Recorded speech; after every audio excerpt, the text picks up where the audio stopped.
ప్రియమైన దేవుని బిడ్డలారా, యేసయ్య నామములో హృదయ అంతరంగం నుంచి మీకు శుభవందనాలండి. ఇర్మియా ప్రవక్త గ్రంథం 30వ అధ్యాయం 16వ వాక్యాన్ని చదువుకుని ఈ రోజు కొరకు మనము ప్రార్థన చేద్దాం. నిన్ను మృంగు వారందరూ మృంగివేయబడుదురు, నిన్ను బాధించు వారందరూ ఎవడునూ తప్పకుండా చెరలోనికి పోదురు. నిన్ను దోచుకుని వారు దోపుడు సొమ్మగుదురు, నిన్ను అపహరించు వారందరినీ దోపుడు సొమ్ముగా అప్పగించెదను. అవును ప్రియమైన దేవుని బిడ్డలారా, ఈ దేవుని వాగ్దానం చూడండి. ఎన్నుకొనబడిన దేవుని ప్రజలైన ఇజ్రాయేలు ప్రజలకు ఇచ్చినటువంటి దేవుని వాగ్దానం ఇది. శత్రువుల చేత హీనంగా ఎంచబడి, ఎగతాళి చేయబడి, తక్కువగా అంచనా వేయబడిన పరిస్థితిలో దేవుని ప్రజలైన ఇజ్రాయేలు ప్రజలను దేవుడు ఇక్కడ బలపరుస్తున్నాడు. నిన్ను మృంగు వారందరూ మృంగు వేయబడుదురు అని దేవుడు వాగ్దానం చేస్తున్నాడు. నిన్ను అపహరించు వారందరినీ దోపుడు సొమ్ముగా నేను అప్పగించదనని దేవుడు వాగ్దానం చేస్తున్నాడు. ఈనాటికి ఈ దేవుని వాగ్దానం ఇజ్రాయేలు ప్రజలకు వర్ధిల్లుచున్నది. అవునండి, అనేక సంవత్సరాలుగా దేవుని ప్రజలైన ఇజ్రాయేలు ప్రజలు బాధింపబడిన, ఇజ్రాయేలు ప్రజలు అనేక పోరాటాలను, ఉపద్రవాలను అనుభవించిన దేవుడు మాత్రం వాళ్ళని బలపరుస్తూ, హెచ్చిస్తూ, ఆశీర్వదిస్తూనే ఉన్నాడు. 2వ ప్రపంచ యుద్ధములో హిట్లరు 60 లక్షల మందిని చంపేశాడంట. అంటే దేవుని బిడ్డలారా, అంతటితో ఆ యూద సంతతి పోయినది, నశింపబడిపోయినది అని అందరూ అనుకున్నారు. లేదండి, ఈనాటికి చూసిన ఈ ప్రపంచంలోనే ఆశీర్వదింపబడిన దేవుని ప్రజలుగా వాళ్ళను దేవుడు సాక్ష్యంగా నిలిపి ఉన్నాడు. అవును దేవుని బిడ్డలారా, కారణమేమండి?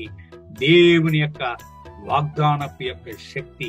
అదే అండి, ఈ ఉదయకాల సమయంలో ఈ దేవుని వాగ్దానాన్ని మీరు ఉంటున్నారు.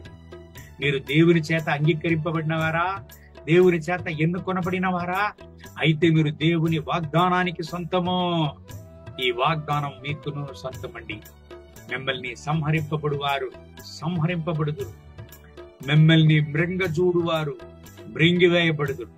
దేవుడు మిమ్మల్ని చేయవదలడండి. ఆపదల నుంచి, పోరాటాల నుంచి, బాధల నుంచి, వేదనల నుంచి, వ్యాధి నుంచి, అప్పుల నుంచి, మరణము నుంచి దేవుడు మిమ్మల్ని కాపాడును. ఇజ్రాయేలు దేవుడు కునుకడు, నిద్రపోడంట. ఏం చేస్తాడండి ఆయన?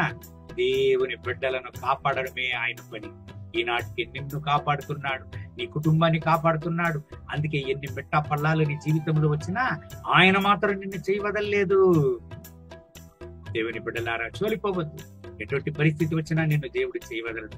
ఎటువంటి పోరాటం వచ్చినా దేవుడు నిన్ను చేయవదలడు.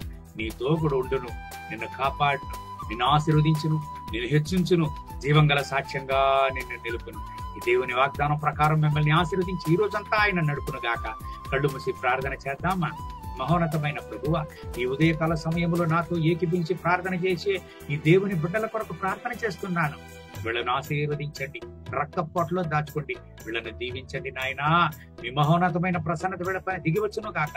నాయనా, వీళ్ళు వెళ్ళు మార్గము ఎటువంటి పోరాటం ఉండినా, ఎటువంటి ఆపదలు విపదలు ఉండినా ఈ బిడ్డల్ని కాపాడండి. వీళ్ళ జీవిత ప్రయాణంలో వీళ్ళు చోలిపోక, వెనుదిరిగిపోక, మీ కొరకే గొప్ప జీవంగల సాక్ష్యంగా నిలిచే దేవుని బిడ్డలుగా వీళ్ళను బలపరచండి, దృఢపరచండి నా రక్షక.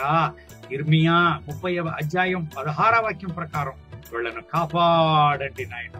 రక్తపు కోటలో దాచుకోండి, మీ ప్రసన్నతతో నింపి నడపండి. మహిమ ఘనత స్తుతి మీకే.